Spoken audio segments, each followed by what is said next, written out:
Hi, I'm Megan. I'm Colin. And we are the hosts of Pet Sitter Confessional, a podcast by pet sitters for pet sitters.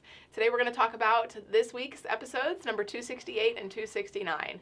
So Monday's episode 268 was all about having thick skin in business and what that meant. Yeah, this was a big one for us. We recently had a client separate from us just very, very abruptly. And it was a reminder of why we need to have thick skin in business. Because it is a business at the end of the day. This is a business transaction.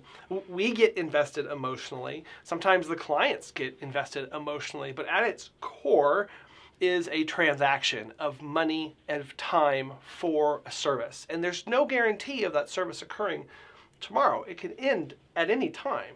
Well, and something we didn't touch on was how to do it with staff. Right. Having thick skin with staff, what that means, and how to not let them run your business. Well, so again, here we are, we're bringing on staff. It's a very personal relationship. We're asking them to do a lot of things in our business. And so we need to have thick skin for when they give us feedback about how things are working. That's a big one, right? We develop our SOPs, we develop these procedures, we develop our policies to protect us. They're kind of our babies. And so by the time we get staff, we may say, here's how we operate. And your staff may go, why on earth do you operate like this? This doesn't make any sense. Or it's not the most efficient thing, or it needs to be refined a little bit more. And so that's why we need to take constructive criticism well and not let it, we wear our hearts on our sleeve, but not letting it affect us too much. We have the best interest of the company at heart, and we need to trust that our staff do as well. Right. Thick skin is all about not being derailed from where you were headed by the news and the interactions that you have along that way. So when a staff member comes to you and says either A, I don't like the policies because I don't think that they're hindering me and we need to change them, or B, I don't like how you're managing me, right? That's another thing that can come up when you start bringing staff is either you're doing this wrong for me. And again, that can feel like a personal attack on us because, well, that's just how I am. That's how I do things. Instead, taking a moment to step back and go, each of my staff are unique individuals. How do I lead, manage, and guide each and every single one of them appropriately and specifically for them? Obviously, you're still going to have your style and things are going to go your way, but we do need to take that moment to just pause and reflect on what they're actually saying. They're not saying you're a bad person, right? This is this facts versus falsehoods mentality. They're not saying you're a bad person. They're saying you are leading me incorrectly for what I need. Well, and this comes into play a lot of times with training. So if all of your training is online and they're more of a hands-on, physical, I need to see it in the field and learn how to do it in the field type of person, then you need to adjust and maybe do not as much online and more them shadowing you during visits and meet and greets. Yeah, it's not being offended by these things when they come up because we want people to express their opinions. We need to assess what's actually being said versus those falsehoods. And then we need to see what action we can actually take with that feedback that they're giving and what control we actually have. Well, and we all want happy employees, happy staff members. So Yes.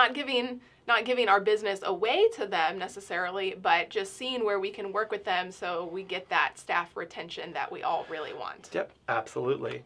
And then Wednesday's episode was all about being a flight nanny. Which is a really cool topic. With JP. And I love my conversation with JP. He always has so many fascinating things. And this is something that I legitimately had never thought of could be feasible or could make it be a thing. And flight nanny basically is instead of driving a pet in your car from point A to point B, you're flying with them on a plane. And this is sometimes done with breeders, but also just small dogs. So there's a size limit. There's some other things that you have to meet, requirements for that. But it's not a good fit for everybody, right? Like if you are doing 20 drop-ins a day and that's your business, finding time to travel like this would be extremely hard. However, to get started, a good option might be to pair it with time off that you already have and use the flight nanny as the means by which you can get from point A to point B. Say you want to vacation in California or down on the Gulf Coast or somewhere like that. You need to fly there. Why not get paid to fly a puppy or a small dog along the way to use that as part of your business to then go on vacation? Well, and JP said he even took a trip to Brazil.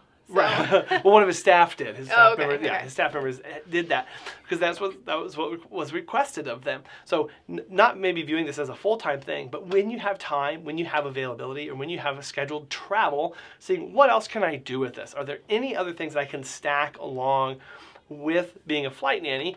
Because I feel like it's a great opportunity. I think it'd be a lot of fun. Yeah.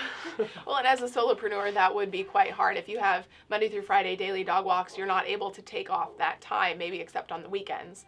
But trying to see if this is something that interests you, researching it more, listening to more podcasts, reading up on it more, joining that Facebook group that he mentioned for flight nannies. I don't know what the name of that was. It was in the show notes, I'm pretty sure. Okay. Or just getting in touch with JP, Yeah. Or reach out to us and get Insider Confessionals so that you can ask those kind of questions, because I know he's not the only person who does that kind of travel and business, though. I think it's a really, really fascinating thing. Well, and it's also easier if you have a team and you have, your own staff of dog walkers, and then you have a manager who's managing them. Then you're really able to take more of that time off and kind of do the luxurious things that you want to be doing. But again, if you just want to, however you want to structure that, that's the beauty of this. However you have your current business set up, adding flight nanny on may just be when you travel, so 2-3 times a year.